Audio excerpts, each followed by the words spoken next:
हुजूर अलैहिस्सलाम ने मजमा सहाबा पे नजर डाली, फरमाया कि बताओ भाई वो कौन सा दरख्त है जिसकी मिसाल मोमिन की तरह है। वो ऐसा दरख्त है जिसके पत्ते ही नहीं झड़ते। हजरत अब्दुल्लाह इब्न उमर रदी अल्लाह तआला अन्हु फरमाते मुझे जवाब आता था कि वो खजूर का दरख्त है। कहता पीछे हटें आप, मैं बताता हूँ आपको इसका जवाब क्या। हजरत अब्दुल्लाह इब्न उमर कहते मुझे पता था कि वो खजूर का दरख्त है, लेकिन मेरे वालिद बैठे थे, अबू बकर सिद्दीक बैठे थे, मौला अली बैठे थे, सहाबा बैठे थे। आप फरमाते हर एक मुझसे बड़ा था, तो मुझे मेरे अदब ने इजाजत नहीं दी कि मैं जवाब दूं।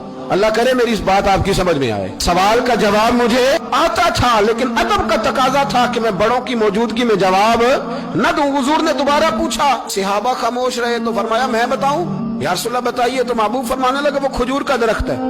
नबी करीम ने हज़रत अब्दुल्लाह इब्न उमर की तरफ मोड़ के देखा, फरमाया मेरे गुलामों वो दरख्त है खजूर का।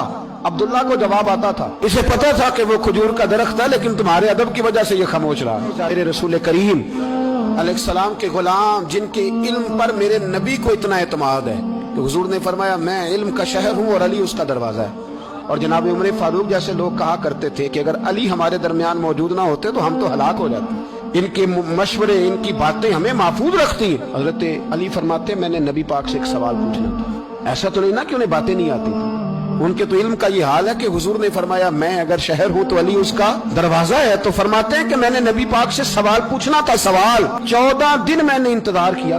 हर रोज मैं मस्जिद में जाता, घंटों बैठता, पर 14 दिन इंतजार किया। क्यों? फरमाते मेरे दिल में ख्याल आता था कि कोई और आए, वो वाला मसला पूछ ले तो मेरे वाली बात भी हल हो जाए, मुझे हुजूर से पूछना ना पड़े, कोई और पूछ ले ताकि मुझे ना पूछना पड़े। फरमाते हैं 14वें दिन एक बद्दू आया, उसने आके नबी करीम अलैहिस्सलाम से सवाल वो पूछा जो मेरे दिल में था।